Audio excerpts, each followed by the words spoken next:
Hi, welcome back to the Network Plus Certification video series. I'm Mike Redmond, Master Trainer, here to help guide you through your successful journey of becoming a Network Plus certified technician. We're going to walk through a wide variety of topics, starting with basic network concepts all the way through network management and security. In this segment, we're going to take a look at securing TCP/IP. We'll discuss the standard methods for securing TCP/IP networks, compare TCP/IP security standards, and show you how to implement a secure TCP/IP application. So when it comes to securing TCP/IP, you have to start with a couple understandings. Original TCP/IP was never intended to have security. Remember, you were only talking about a couple hundred machines on the internet. As a matter of fact, it wasn't even called the internet then. Usernames and passwords, they were fine then. However, now we know that it's just not enough.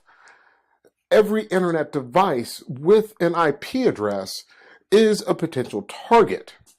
Data being moved between hosts on the internet can be intercepted. What we're going to try to do now is walk you through a little bit of the TCP/IP security history, but first let's start with some basic concepts.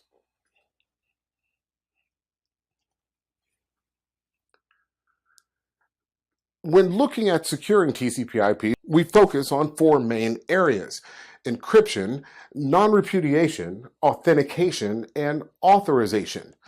Encryption is simply scrambling data. Non-repudiation indicates that the sender cannot deny that they sent that message. Authentication verifies data only accessed by the intended people. And authorization defines what you can do with that data. When it comes to encryption, there are basically two sides: plain text, known as clear text, and ciphertext. Let's start with plain text. Plain text is simply data that you can read.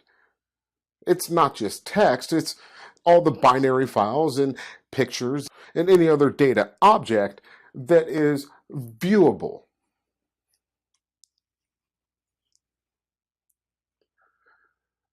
Ciphertext, or the cipher, is a series of complex and hard-to-reverse operations, running the cipher on a string to make basically a new set of data. We do this by using an algorithm. It's a math problem.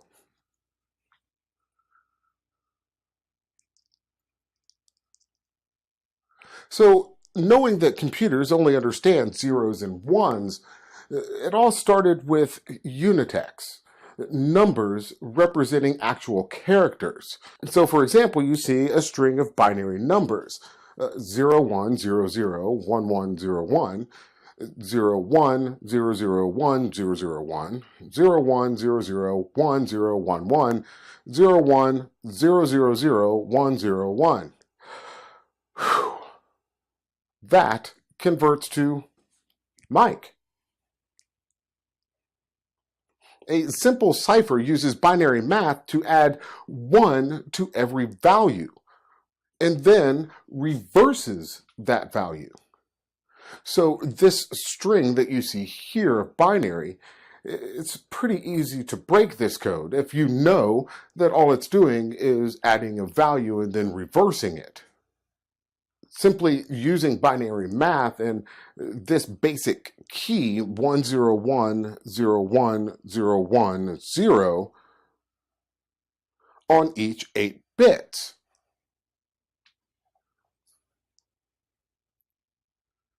This is called using the XOR function, or the exclusive OR function. If clear text is, for instance, 0, and the key value is 0, the result will be 0. However, if the clear text value is 0 and the key text value is 1, then the result would be 1, and so on. So using the XOR, Our original binary string would look something like this. So to decrypt this, you would need the algorithm and the key, which is simply instructions on how to perform the math problem.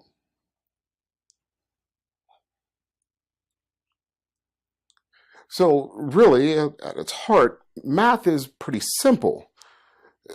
XOR is easy to use to decrypt, and XOR works with numbers and letters.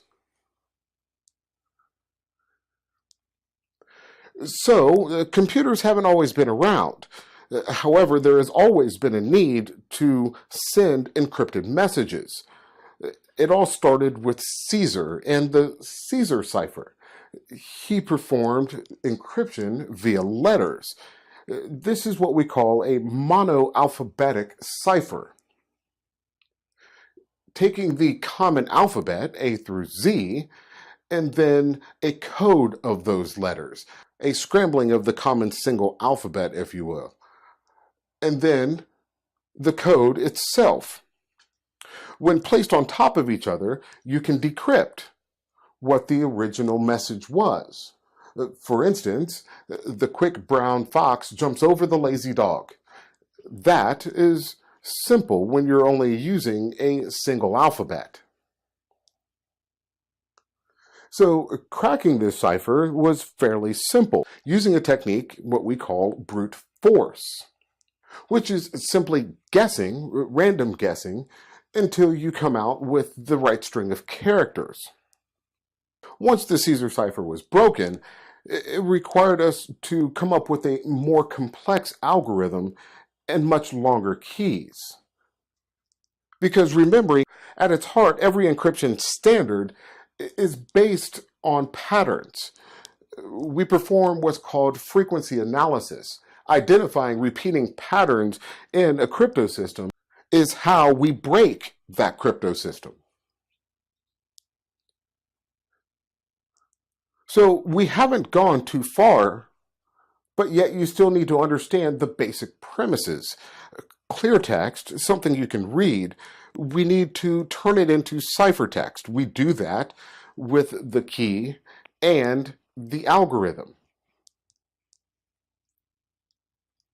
So the algorithms for encrypting binary data are somewhat complex.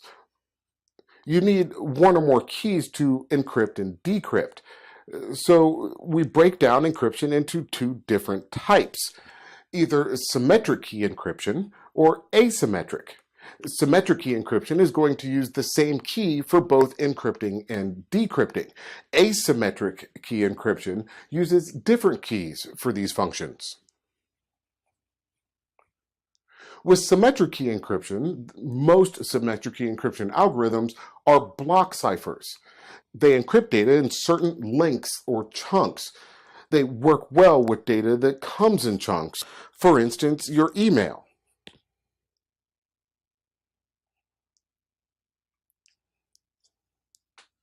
However, there are a couple symmetric key algorithm standards that use what's called a stream cipher. These work on single bits at a time.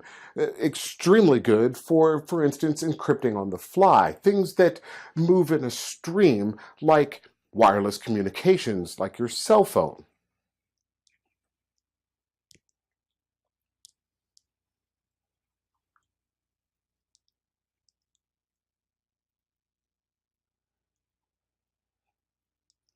So to understand these encryption standards, you need to understand the few that we need to deal with, starting with DES, or the Data Encryption Standard.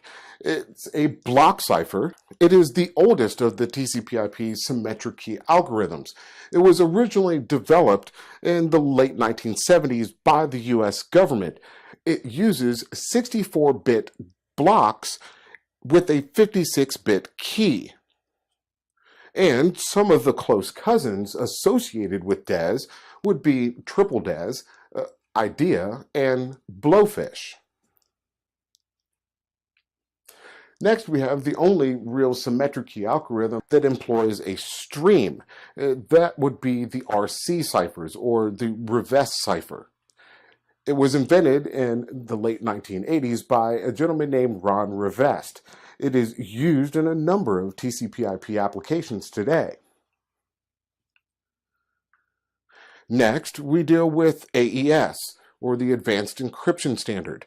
This was developed after DES was proved to be a weak cipher in the late 1900s. It uses a 128-bit block size, and it has a key length of 128, 192, or 256. It's considered practically uncrackable because of this extremely long key length. Many of the applications that you'll use today are using AES encryption.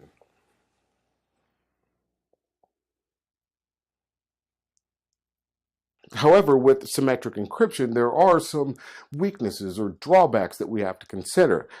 For instance, anyone with the key can encrypt or decrypt.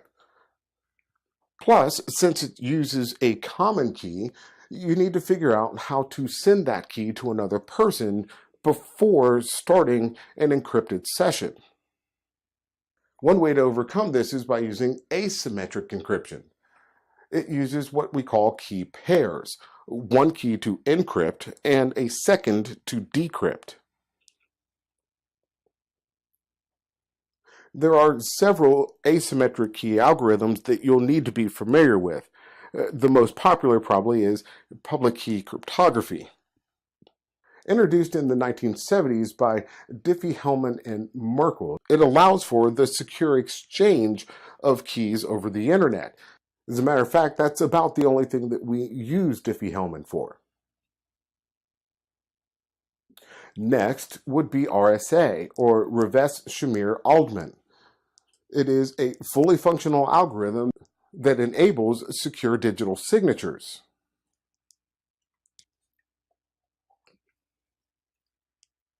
So the Network Plus examination expects you to know the basic functionality of public key cryptography.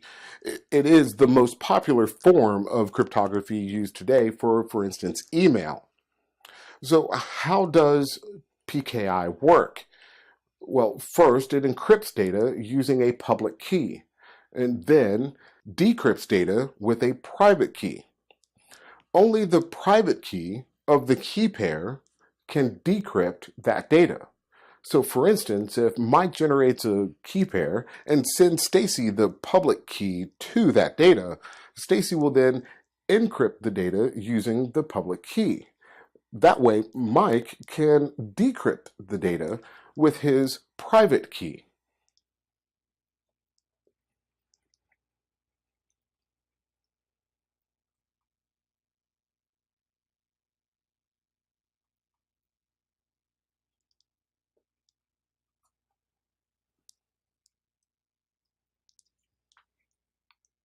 So every solution isn't without some of its problems.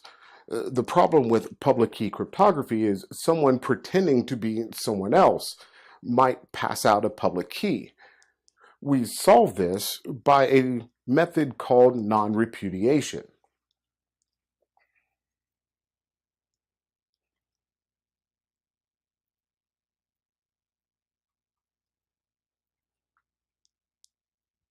So encryption can happen at different layers of the OSI model using different methods, techniques, and technology. For instance, layer 1, well, there's no common encryption at this layer. Layer 2, you'll have some proprietary encryption devices. And layer 3, which is what's primarily used on the internet, is where you will find IPsec or IP security. Layer 4, there's no built-in encryption methods for TCPIP or UDP because, remember, those are connection or connection-less oriented protocols. However, layer 7, there are many different applications and protocols that use different encryption methods like SSL and TLS and SSH. So remember, non-repudiation simply means that the person sending cannot deny sending that message. It guarantees that data is originally sent and came from a trusted source. It's enabled through a combination of several technologies and techniques working together, including things like hashing, the PKI infrastructure itself, and digital signatures. The act of hashing is nothing more than another math problem. It's a cryptographic hash function. The math function in it runs a string of bits on any length that results in a value of fixed length. This is an important point to remember, so I'll say it again. The math function on a string of bits of any length that results in a value of a fixed length. The result is what we call the checksum or the digest. Another important point to remember here is that a hash is a one-way function. To run a hash on a file, you must supply both the file and the resulting checksum. Running the hash algorithm on the file should result in the same checksum. Failure to match indicates that integrity has been disturbed with that file.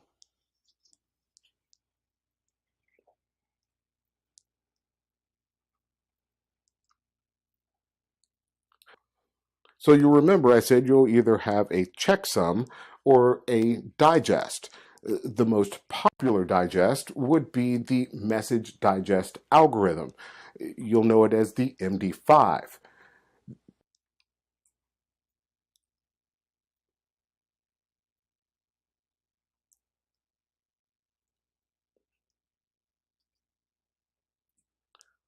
The next hashing algorithm you should be familiar with is SHA,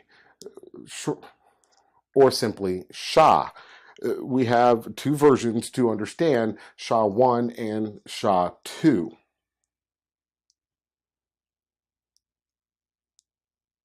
So now you know that encryption and authentication schemes often will use hashes.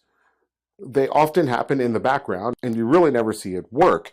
However, if you've ever received an error message that indicates an invalid certificate, well, this is part of the underlying PKI process.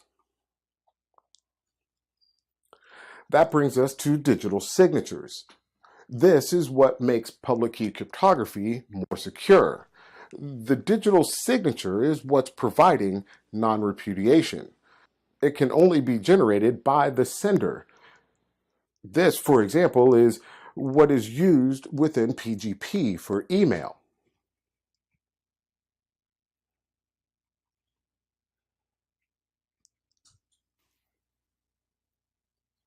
So now we understand the basics of PKI.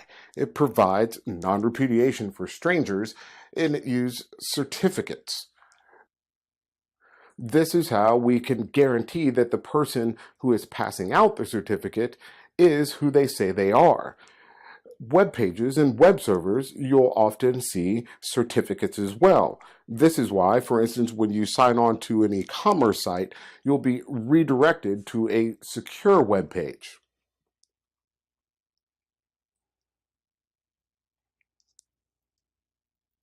You know you've landed on a secure web page when your address bar changes from HTTP to HTTPS.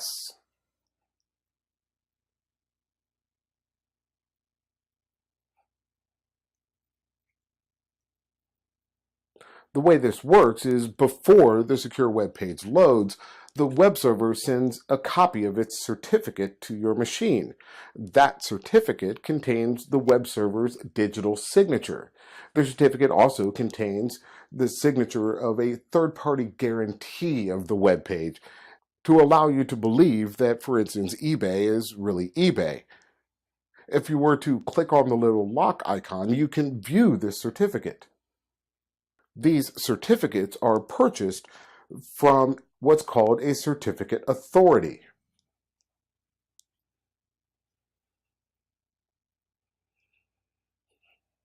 Certificate authorities act as the root, or the heart, if you will. Most advanced situations require PKI infrastructure tree for authorization. There are pieces and parts that you should understand to the PKI infrastructure. For instance, root authorization is at the certificate authority or at the top. Intermediate certificate authorities are very rarely used. However, they are who issues the certificates to requesting users.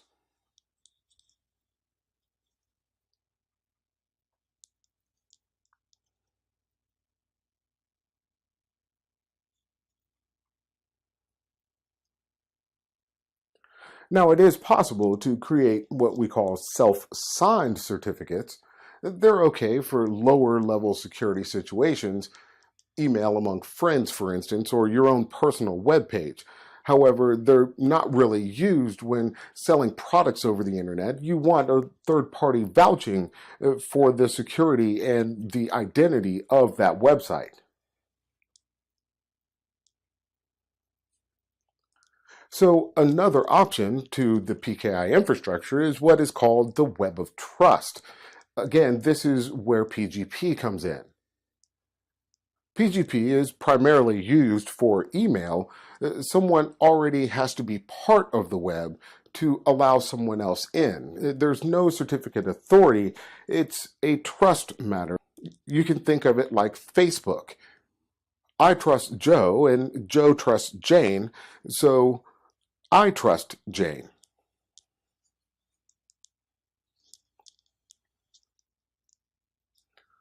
So at their heart, digital certificates and asymmetric cryptography are closely linked. Digital certificates almost always used to verify the exchange of public keys.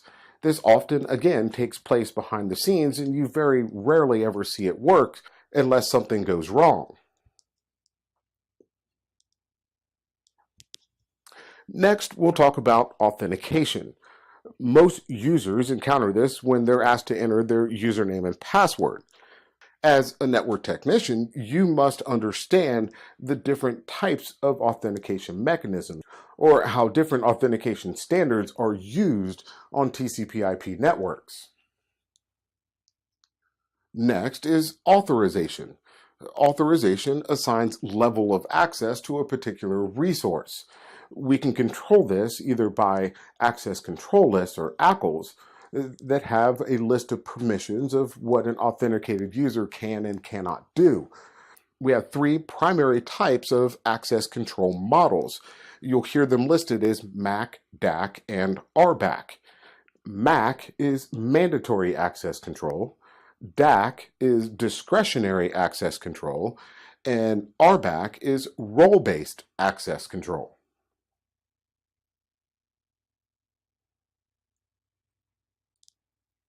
Next, we'll talk about TCP/IP security standards. Starting with the authentication standards, we have the PPP, or point-to-point protocol. This enables two point-to-point devices to connect. It works by authentication of the username and passwords. They're negotiated protocols that are used over the TCP/IP infrastructure. The initiator asks for a connection to the far end, and the authenticator has a list of known good users that, when provided with an accurate username and password, authenticates and then allows the connection.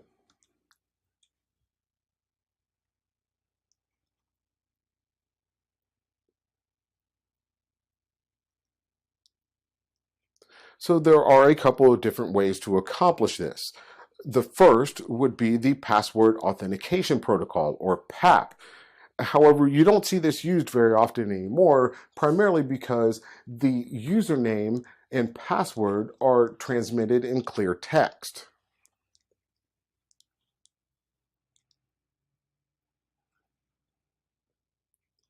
The next method to initiate the point-to-point protocol would be CHAP, the Challenge Handshake Authentication Protocol.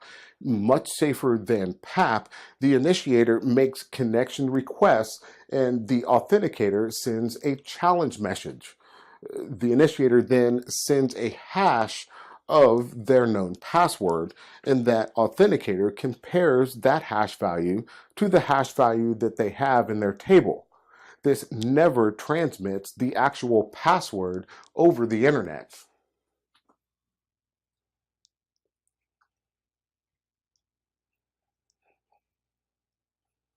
Not to be outdone, Microsoft improved on the original CHAP and delivered MSCHAP version 2.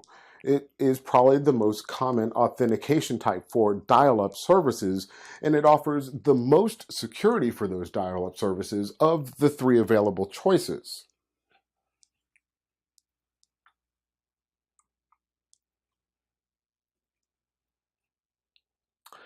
Next, we'll look at AAA. No, they're not going to come tow your car. This is an additional service that addresses the limitation of the point-to-point protocol.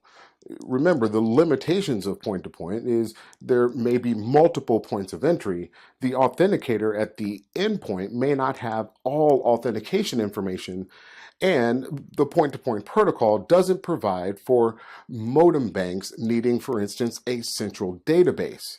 This leaves the data beyond the point-to-point endpoints vulnerable.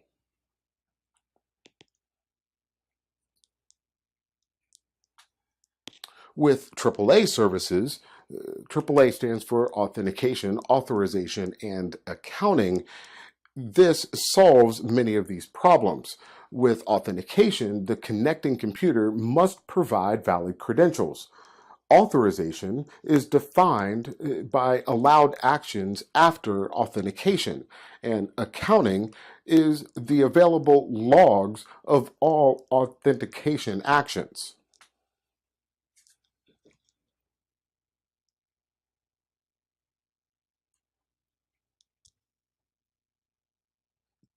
To understand AAA services, you need to understand the underlying technologies that employ them, starting with Radius, the remote authentication dial-in user service.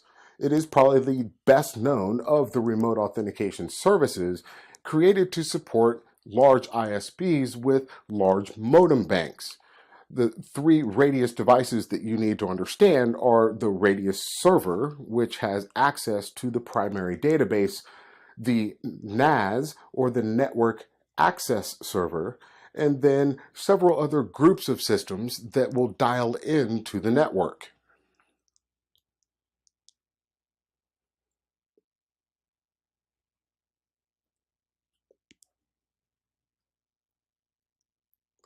Microsoft has its own version of Radius called the Internet Authentication Service. With Unix and Linux, you'll often see an application called FreeRadius being employed. One Radius server can support multiple NASs, so the Radius support for PAP, CHAP, and MSCHAP is there. Radius servers will hash all passwords. The Radius authentication ports operate on UDP 1812 and 1813. However, there are two other ports assigned to them, although not very commonly used, of 1645 and 1646.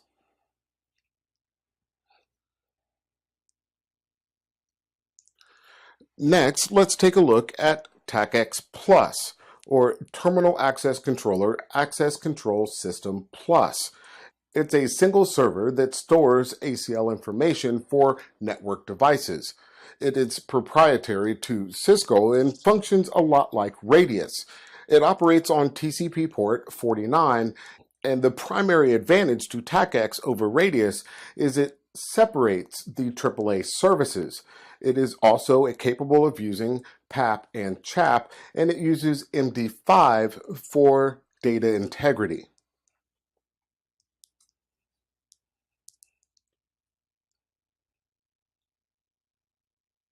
Next, we'll talk about Kerberos. It is an authentication protocol for TCPIP. It has no connection to the point-to-point protocol, and it's capable of supporting many clients.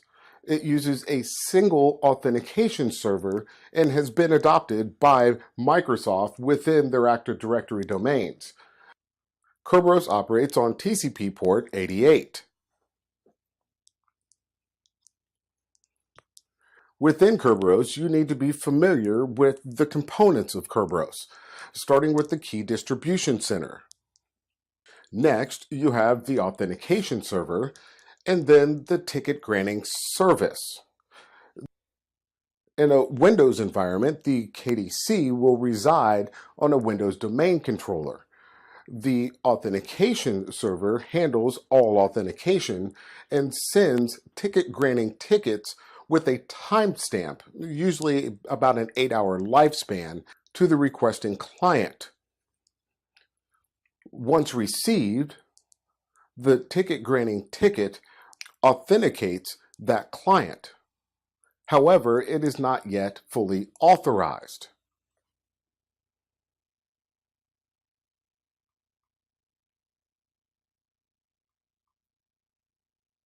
Next, the client sends the ticket granting ticket to the ticket granting service for authorization. The ticket granting service sends back the timestamped ticket, and the client uses this ticket, now we call it a token, to access certain domain resources. That token authorizes the user to access those resources for a set amount of time. Like I said, about 8 hours or so. It doesn't require reauthentication prior to that 8 hours. However, when the timestamp expires, now the client must request a new token.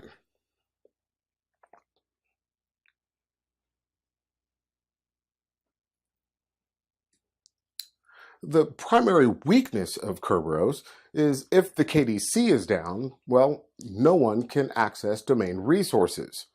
And timestamping requires fully synchronized clocks.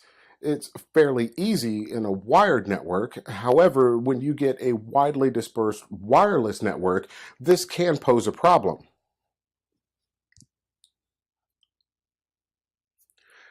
Next, we'll talk about EAP or EAP, the Extensible Authentication Protocol. Not really a protocol in and of itself, more of a wrapper.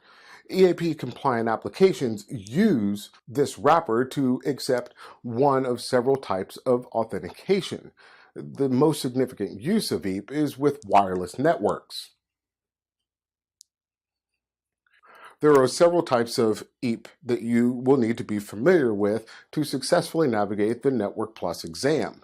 That is EPSK or EAP Pre-Shared Key, EAP TLS, EAP TTLS, EAP MSCHAP version 2, also known as PEEP, and EAP MD5, which is the lightweight EAP or LEAP.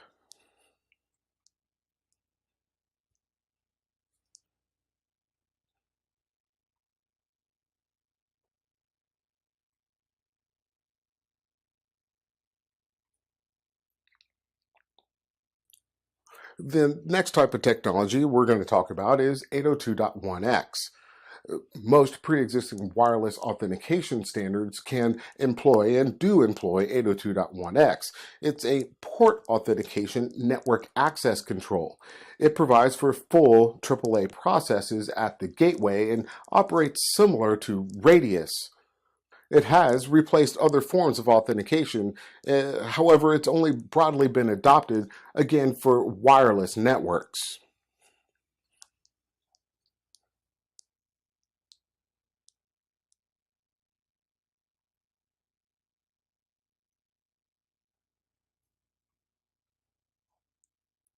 Next, let's talk about some encryption standards. New encryption protocols enable secure connections using older and more unsecure protocols. Such protocols like Secure Shell or SSH, which is the secure replacement for Telnet. It uses RSA, a PKI technology, and can be a tunnel for any TCPIP application. Tunneling simply is an encrypted link between two computers.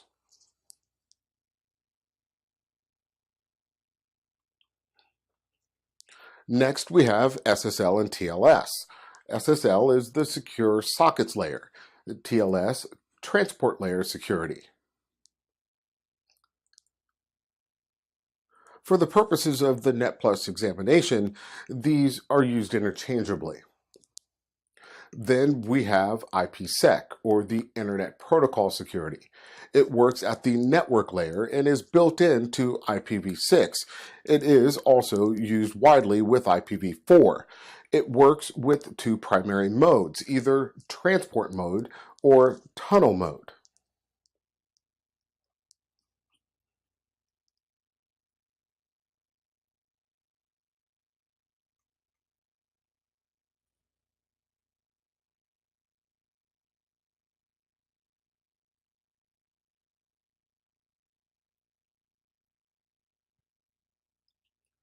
It is important to note that SSL and TLS also support full mutual authentication. However, this is relatively rare.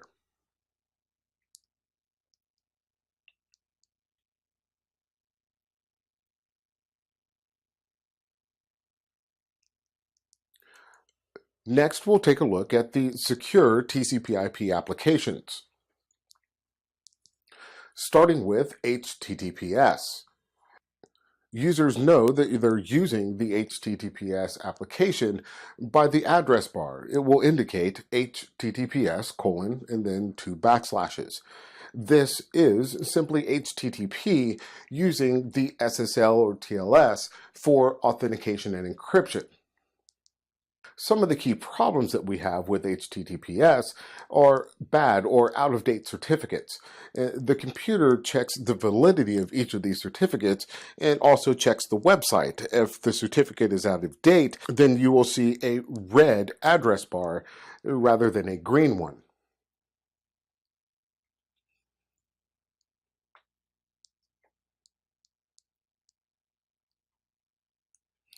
Next is SCP, or Secure Copy Protocol. This is an SSH-enabled program. It's used to transfer data securely between two hosts. SFTP, or Secure FTP, you might also see it called SSH FTP, is the replacement for FTP. Remember, I told you that FTP operates as a clear text protocol. Active FTP uses ports 20 and 21. It creates 2 sessions. Secure FTP, SSH can only handle 1 session per tunnel. Therefore, FTP cannot use the SSH tunnel. There are several third-party applications that you can use for SFTP, and it looks a whole lot like FTP. 2 of them would be WinSCP and FileZilla. Next is SNMP, the Simple Network Management Protocol. It's used to query the state of network devices within your environment, and it reports back on a number of parameters. SMTP uses what's called agents. The agent collects information from a management information base. There are 3 versions of SNMP. SNMP version 1 widely is not used anymore due to its clear state nature. SNMP version 2 offers some good encryption, however, it can be difficult to use. The modern standard is SNMP version 3.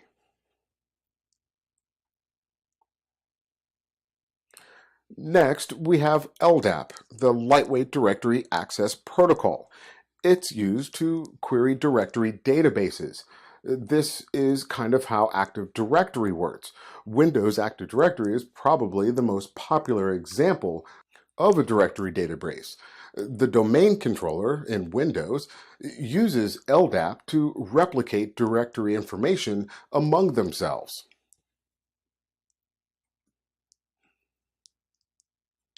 And next, we have NTP, or the Network Time Protocol. This is what gives you the current time on your machine. While it is a fairly old protocol and doesn't pose any security risks to itself, it's extremely important for other timestamping protocols like Kerberos. Windows servers, for instance, use Kerberos. The Network Time Protocol, or NTP, operates on port 123.